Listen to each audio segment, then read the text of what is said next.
It's our dear collaborator and also teacher in advanced bioinformatic methods, Vladimir Kovacevic from the School of Electrical Engineering at the University of Belgrade, and he will tell us more about the molecular effects of nanoplastics on human blood cells using microfluidic chip-based single-cell RNA sequencing. Vlado, you can start. Thank you very much for the introduction, and thank you for inviting me to give this talk. The talk is about the influence of nanoplastic particles on human blood. As you all are aware of, plastics has become one of the essential components in everyday life due to its versatility, adaptability, and of course low cost.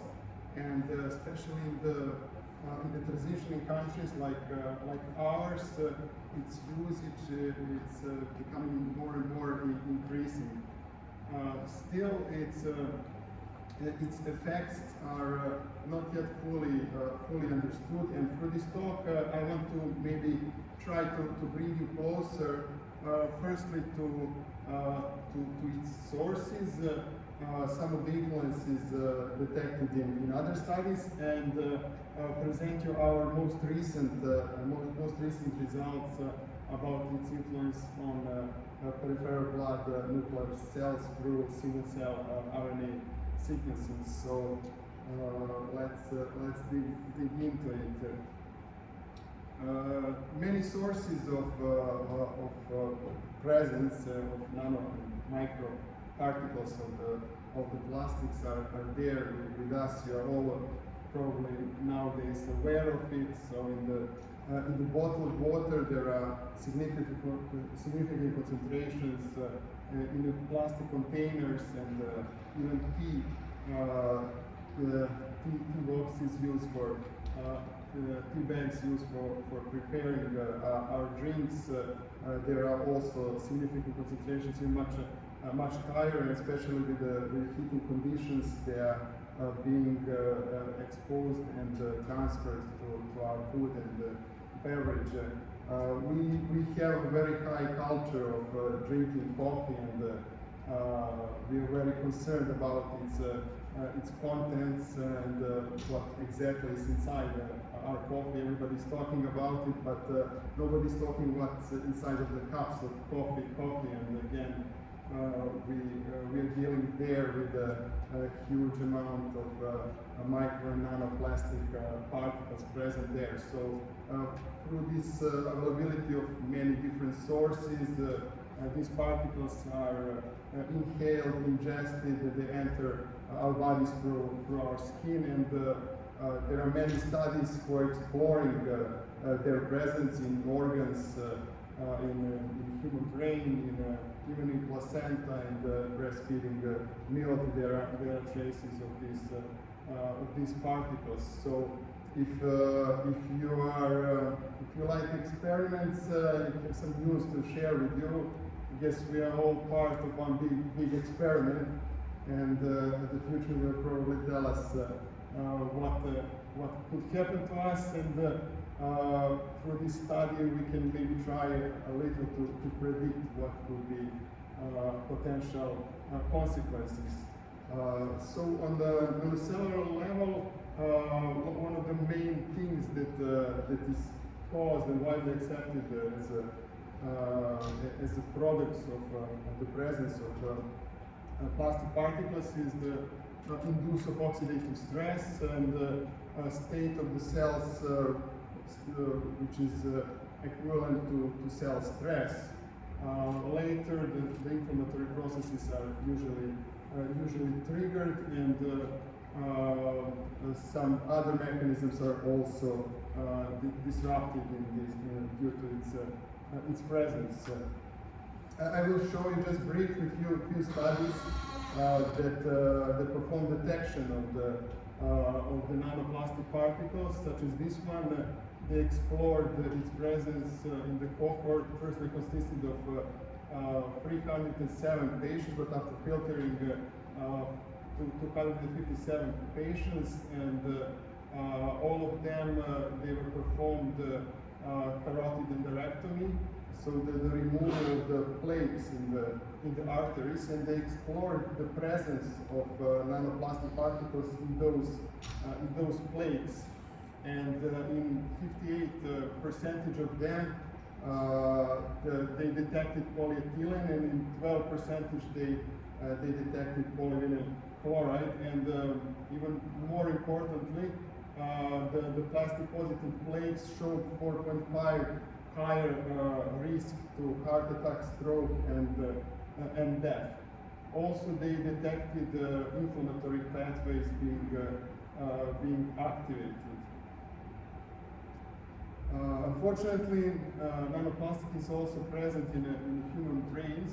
So this study by Dilkert for 2025, they performed detection on post-mortem samples through paralysis and mass spectrometry of the nanoplastic particles in liver, kidney, and frontal cortex tissue, and they also explored the differences in the samples from 8 years apart, from 2016 and 2024, and on the diagram you can see the amount of it's increasing, and they also detected from 7 to 30 times more higher concentrations in the brain than in the liver and kidney. And probably the most alarming here is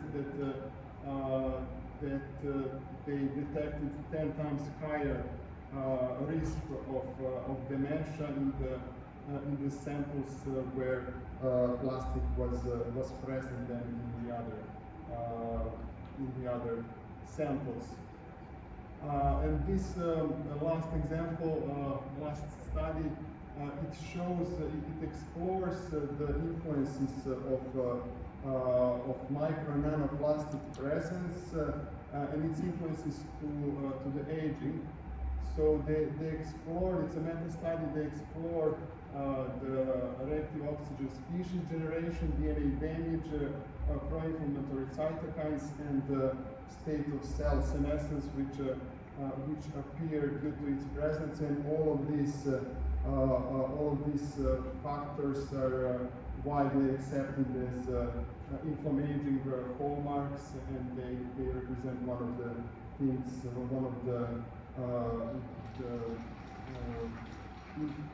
the things that speed up the entire aging process. So in our study, we decided to focus on human blood and the immune cells present in it, and we wanted to expose it to different sizes of the nanoparticles, and to perform single-cell RNA sequencing in order to check the differences and the disruptions, activations that are present in those samples. So this is the experimental setup that we used. So at the beginning, one blood sample was taken from a healthy donor, which was divided into 4 parts. So the first part was treated with 40 nanometers particles, the second part with 200 nanometer size particles, and the third one with a mix of 40 and 200 nanometers particles in aggregatively same concentration as the previous 2 samples. And the fourth one, of course, was not treated with any plastic particles, and it was used as a control. This setup was, so all of those four subsamples were treated through the physiological flow for 24 hours in order to simulate its behavior in the human blood flow. And after 24 hours, the samples were taken, and we performed single-cell sequencing. Then after it, of course, the bioinformatics analysis, and the results were later put into the biological context.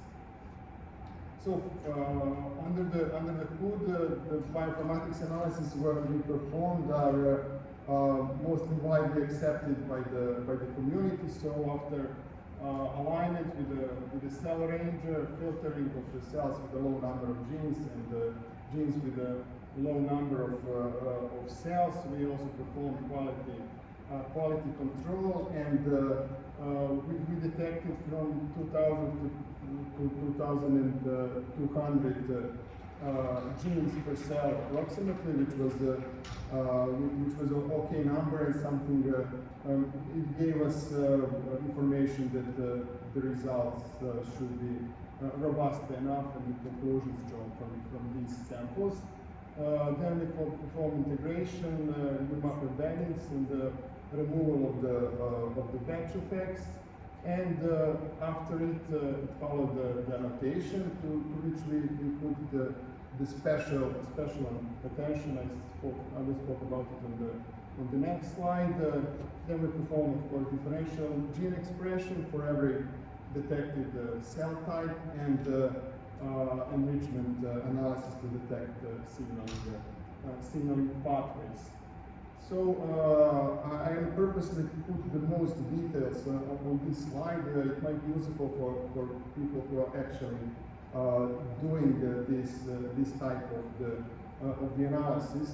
One of the major recommendations for performing this type of analysis of cell type annotation is to use high quality reference sample with annotated cell types, and to perform mapping of its cell types, of course, from the same tissue, and to perform mapping of the cell types to our data set. And with this type of the tissue, so with the peripheral blood mononuclear cells, there are a couple of publicly available reference data sets, and also there are a bunch of tools that perform this operation. And if you use those tools, you probably notice that they often give pretty different results. There is some intersection, of course, but still there are significant differences. And it's difficult to decide which one is correct, which one we want to proceed further. So for this purpose, we introduced this technique, this validation criteria, to look for marker genes to known marker genes for detected cell types, and to check which annotation preserves those genes related to its cell type after being annotated. And here we used three algorithms: CODI, constructed distance cell type annotation, and its part only with the CODI distance. We used also SERAR, and on the table you can see the percentages of the known marker genes being preserved. And based on this criteria, we selected the annotation that preserves cell types the most, which was in this case CODI distance. It has around 41.2% of preservation of the known marker genes. After this, you can see the percentages of each cell type detected. So we have monocytes, B cells, CD4, CD8, and natural killer cells. You can see here the percentages for each of these four samples. Then the next step is, of course, differential gene expression for every detected cell type. And the first thing that we can see here on the figure A is that CD4 T cells have the highest number of differential expressed genes, but this might be misleading because we didn't take into account percentages of each cell type and their numbers. So after normalization, we can see the monocytes are the most reactive. And the second very important finding at the bottom, you can see the relation between number of downregulated and upregulated genes, and the amount of downregulated is much higher, so we are probably witnessing the slow shutdown of the cellular mechanisms due to influence of nanoplastic particles. Then we perform gene set enrichment, and here on the first visualization you can see some of the pathways which are very interesting for this context. So firstly, if we look at the innate immune cells, in our case monocytes, we can see that protein production machinery and energy production machinery is slowly decreasing. It's being downregulated, while the inflammation pathways such as tumor necrosis factor and the interleukin 17 pathway are upregulated. So the monocytes reacted in that way. The adaptive immune system, so the T cells, their protein production is increased on all of the samples. And what's common for both innate and adaptive immune cells is decrease in their function, so in their primary function, so antigen processing and presentation is downregulated, so it's slowly shutting down, they're losing their function. So to dig a bit closer into the monocytes and the differences between 40 nanometers and 20 nanometers in size, you can see the amounts of the enrichment being present for each of the samples. So for 40 nanometers we have mitochondrial and metabolic shutdown. For 200 nanometers we have a little large inflammatory engagement, and mix, what's important to highlight here, didn't react additively. So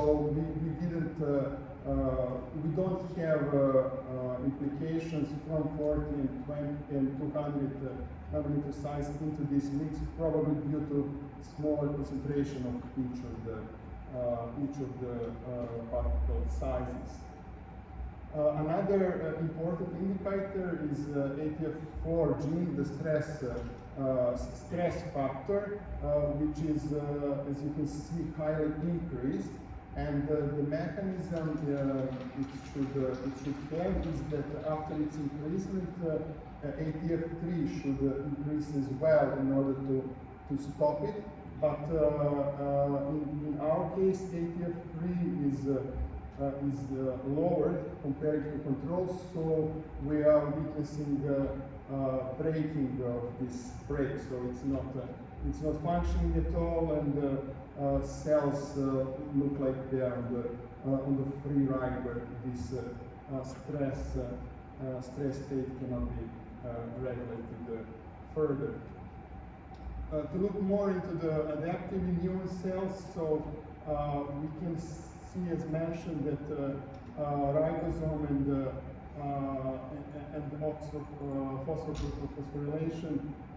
phosphorylation pathway are increased, and all of the antigen presentation pathways, such as B cell receptor, T cell receptor, are downregulated, so they preserve lineage. We can simply say they are still fighting, but they are slowly losing their main function. The communication between B and T cells is decreasing.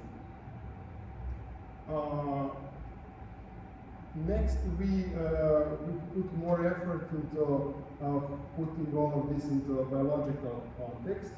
So what was expected is to detect reactive oxygen species pathway and enrich, which we didn't find, but there are many other indicators of the ROC presence, such as enrichment in oxidative phosphorylation, TCA, pentose phosphate pathway, and many others. Of course, the inflammatory pathways are also followed usually this state of oxidative oxidative stress. So we can see their presence not directly but indirectly. Next, we wanted to compare it with some of the known inflammatory pathways and the hallmarks that can create long-term effects. And these are the studies, different organs such as heart, muscles, brain, liver, and their findings align. So the same inflammatory pathways are being enriched in the presence of micro and nanoparticles as ours. So this is something that we are aligned. And the lastly, the context, something that we also find similarities is the concept recently discovered or explained of trained immunity, which is a scenario where innate immune system is having some kind of memory. So after second or third exposure to the pathogens or to external factors, it reacts more rapidly. And we didn't detect that exactly, but what we detected is a large intersection of the pathways being enriched with this study, which also explored monocytes, which are in this case exposed for 24 hours to microbial products. And we both detected oxidative phosphorylation enriched and tumor necrosis factors. So this hypothesis, of course, should be further confirmed. To sum up the key findings, I would say the reaction of monocytes is very important to remember. So we have decrease in both protein and energy production and engagement of the inflammatory signaling pathways. We have broken the stress signaling and its break, and we have suppression of the both innate and adaptive immune system.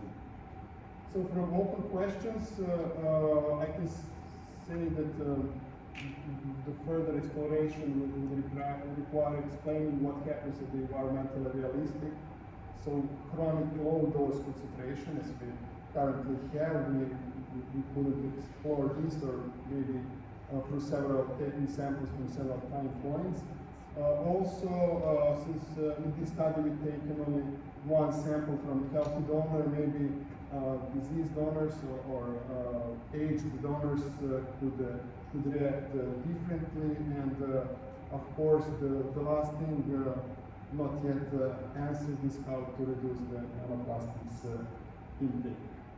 Thank you very much for your attention. I want to thank the rest of the team. As I said, it's a very recent study. It has been submitted yesterday. All data and the code is publicly available. So if you are interested in this type of work, please feel free to contact me or use the data as you wish. Thank you.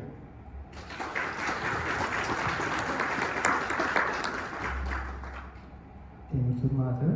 And this was really amazing, and it's like quite important nowadays. It's like a darker period of planet and all living beings because of this microplastic and nanoplastic. Do you have some questions for Vladimir? Okay, here. Thank you very much for your presentation. I have a couple of questions, but I think I'll start with kind of the more important one, which is how specific this reaction is to the nanoplastic particles. Because I would kind of think that maybe if you used other types of sort of particulate matter, if you expose the immune cells to other types of, again, maybe that's in some kind of I don't know, polysaccharides, whatever, they also may have some kind of reaction. So is this something which is specific to the kind of treatment with particulate matter, or is that something specific to the actual which is the nanoplastics itself? Yes, some of the things, some of the findings intersect with other particles. Something is more specific to the plastic itself. So it's a good point. We didn't check specifically what which is only related to the plastics. So we only did comparison, as you saw, to the other studies that were also exploring plastics. And if I may, very short technical ones. You've shown this proportion between the upregulated and downregulated genes. And I think that when we're talking about the transcriptomic experiments, at least I've heard several times from different people that there are many effects related to sort of a fixed total sum, where you have sort of say several genes are strongly upregulated. That kind of leads to a lot of other genes being slightly downregulated because again you have a fixed library size. And so how relevant is this concern for your study? Do you have any opinion on it? Well, we included only statistically different genes as being pronounced as up or down regulation, of course, with a statistical correction. And based on these criteria, we included them in those numbers. So do you think it might be done some other way, or take also fold change as a criteria? Or? Yeah, I think that, again, I'm not very much an expert in this field, that's why I'm afraid to give any kind of particular advice, but maybe what I would do is really look at fold changes. So if you see that the upregulated genes have drastically higher fold changes compared to the downregulated one, that I think may indicate that that's the case, but again, I think I'm afraid to sort of... That could be an indicator, but the hard thresholds for the fold change are very difficult to put because, as you know, the small change can be enough to do the work for some genes, and some require the large ones. So and also it could depend on the pre-processing. So it can fluctuate. Yeah. But a good point. Yeah, thank you very much for this end of talk. Thank you. Do we have more questions?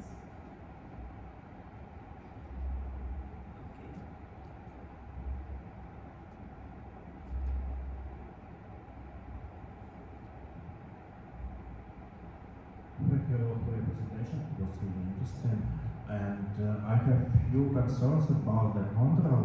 As I understood, you integrated blood with microplastic in super physiological conditions, but whether you checked these controls also in fresh blood, because the inflammatory effects and senescence, for example, might be related to the incubation process and the stress which cells experience.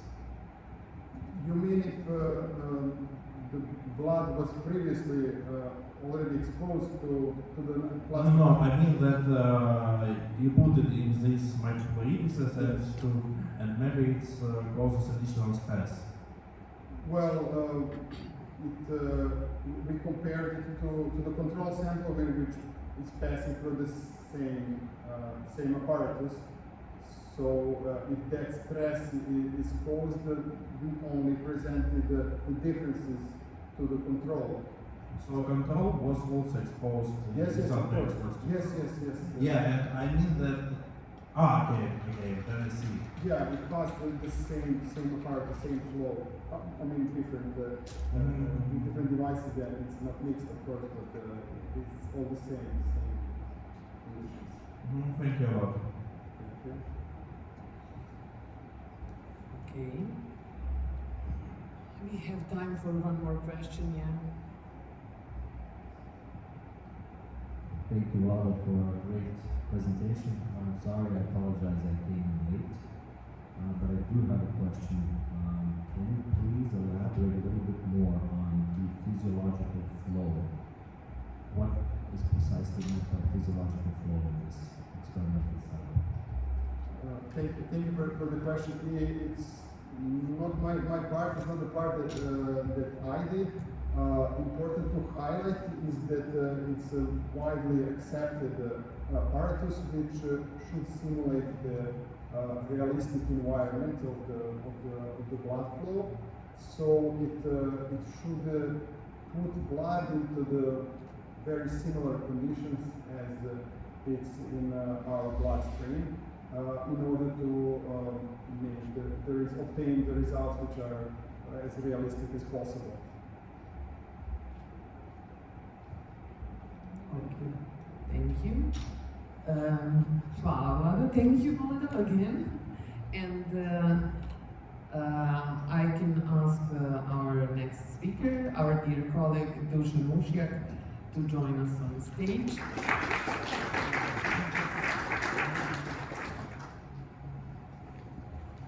Dusan comes from MGGI and he will give us talk about